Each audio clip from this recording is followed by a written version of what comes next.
Hello, my beautiful people. Welcome again to the Black Moment.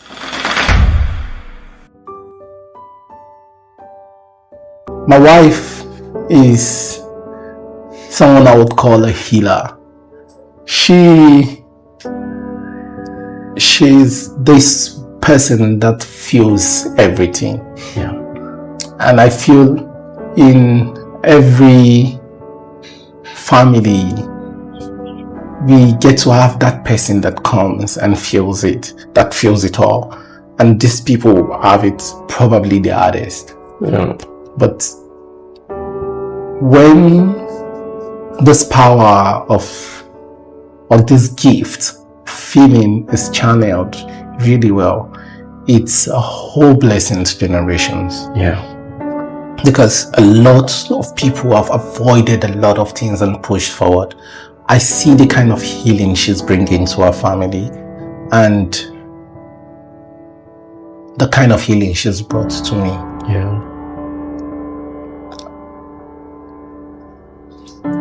I have cried more times with her than I've cried probably my entire life. Yeah. There are a lot of traumas that I've gone through as a child and all that I bottle in. And when you speak with my younger ones, they're always like, oh, it's tough. Yeah. I found myself totally wailing on my wedding day. It's like this faucet. Yeah. And I was just pouring it all out and I couldn't stop myself. Yeah. And recently,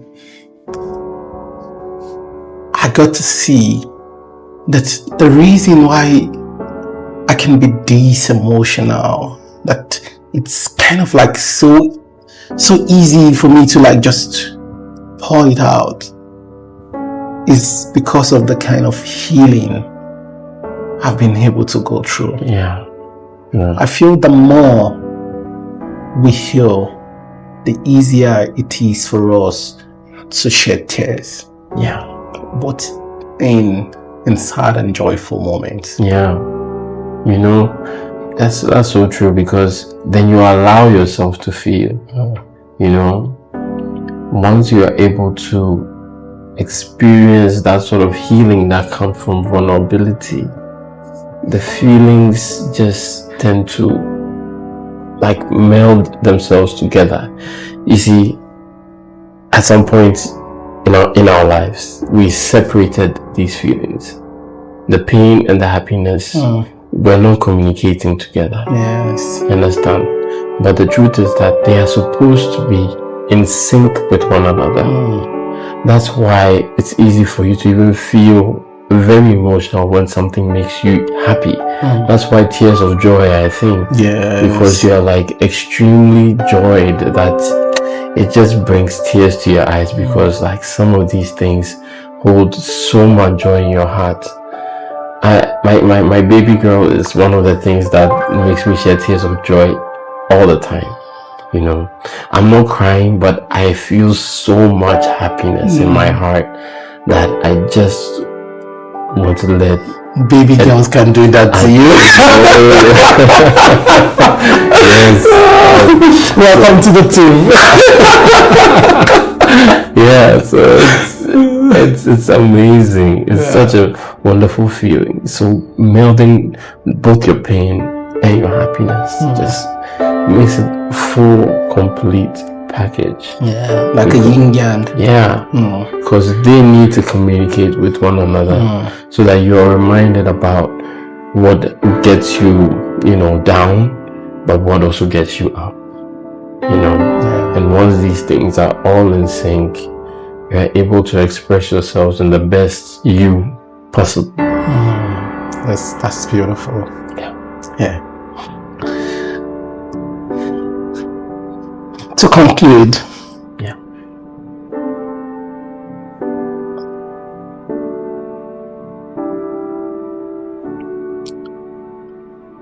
how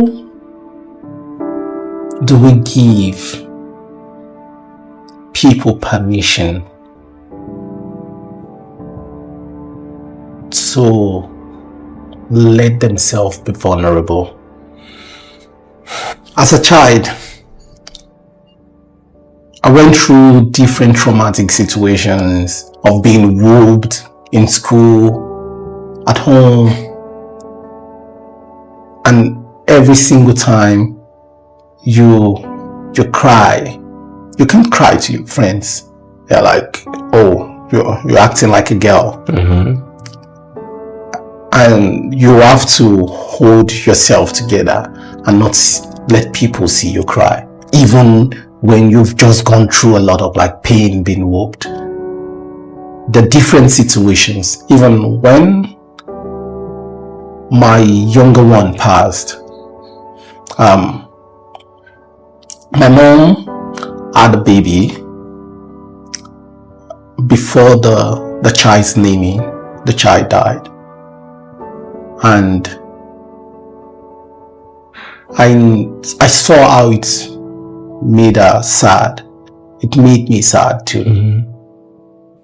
And I remember the adults that came to our house within those time. When I was crying, they were like telling me to stop crying. Why are you acting like a child? Stop crying.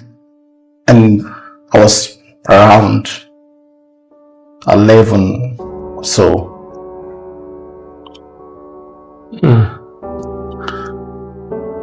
All of this, I believe, contributed to making me see vulnerability as weakness.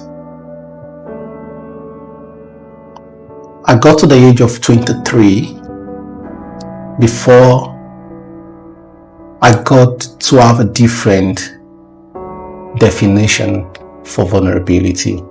So now my question is, how do we give people the permission to be vulnerable? Wow. I think that's the hardest part of opening up to someone, to become vulnerable with them. In Africa here, it's been hard on a lot of us growing up in a system where weakness is seen, or vulnerability is seen as a weakness.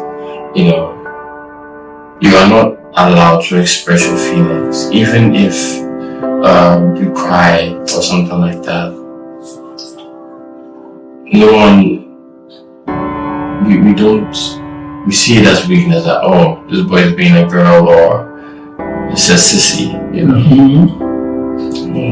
We call you different names. All sorts of different names. I remember at one point in my junior high school, I don't know, I had been through a lot. Like I was just not in a good place. Maybe people had just been saying so many things about me, and thankfully in the junior high school I was in, there was not much of a caning culture. But it was there, but it was not there. It was discouraged. You know, only in the most severe cases should the cane be used. But there was more of a name calling culture, you know, where this person is down, this person is this person is that. And truly, I was not really as academically strong because I had an acute form of learning disability, which was dyslexia, where it was hard for me to, you know, differentiate words and all that.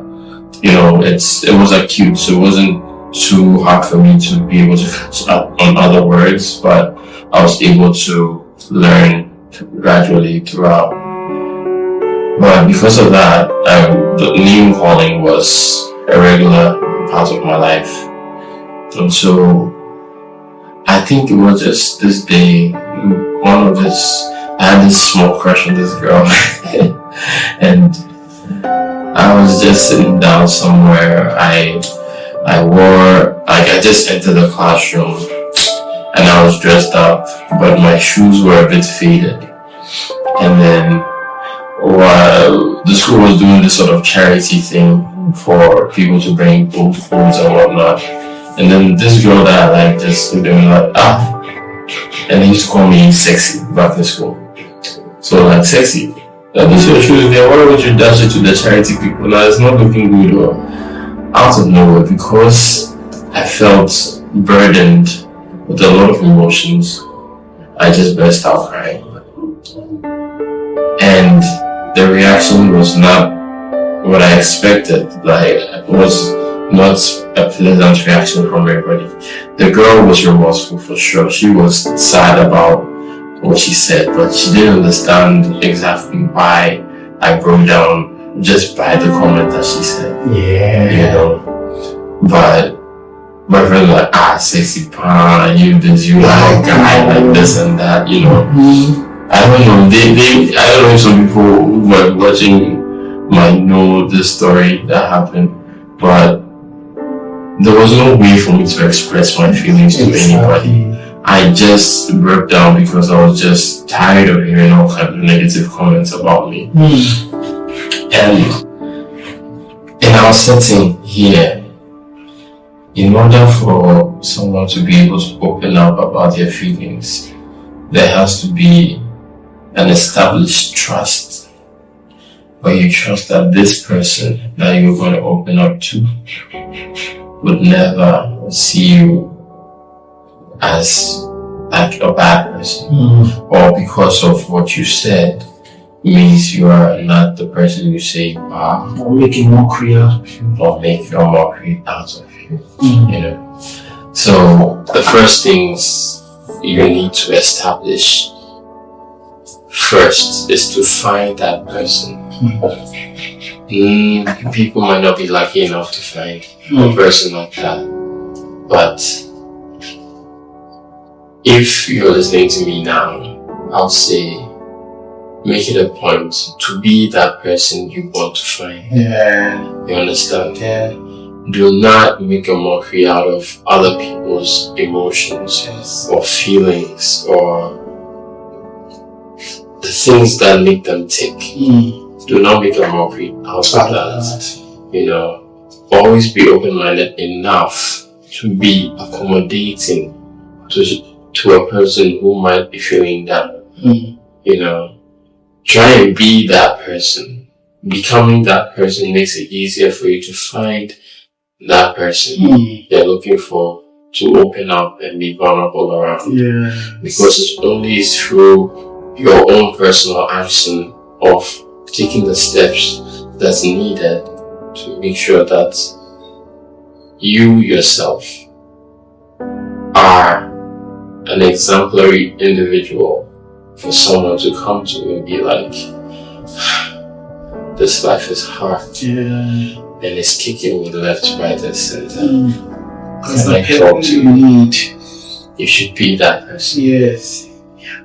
And at the same point, the person you need, other people need that person too. Exactly. So if you be that person for others, you give them permission to do the same for you. Yeah. In the big way, we can just support each other. We don't have to be perfect. We just have to be able to support each other. And I really love this. I love this. It's big because most time we continually like looking for that person. Yeah. Forgetting that we can also be that person. You really can be that person if you allow yourself to be that person. Trust me, finding the person that you're looking for to be vulnerable around will come in minutes. Yeah. I remember one time someone told me that you can't find people that are doing good for no personal gain. And I remember my answer was, you can find them if you are one of them. Exactly. You know, because for me, I've gotten to meet a lot of them. I have so many people around me that are just doing good without wanting any reward. This weekend, I was with the family who came to do medical vision. 1 week, there are a group of doctors. 1 week in Ghana, they're doing 35 surgeries. 35 surgeries in 1 week. But there's no news media. They're not even taking pictures. Nothing. And this is it. They have been doing this since 2014. Wow. Coming to Ghana almost every year. Wow. That's amazing. No Instagram page, nothing. Like you can't find anything about them anywhere. They've been changing lives for years. People, doctors, family. Wow. No passing out there. Yes. I meet people like this because I chose to be one of them. And I love the fact that you said that about vulnerability. If you choose to be that, you'll find that. Wow. Thank you so much for pouring out such wisdom. I really appreciate you, my brother. Yeah, man. Same here, bro. This was very nice. Very nice conversation. Thank you so much. Yes, my beautiful people, we come to the end of another episode. I want you to continue to support us, continue to listen to the Black Moments. Don't forget to subscribe. Your host, the Black Shark. The Bow. See you next time.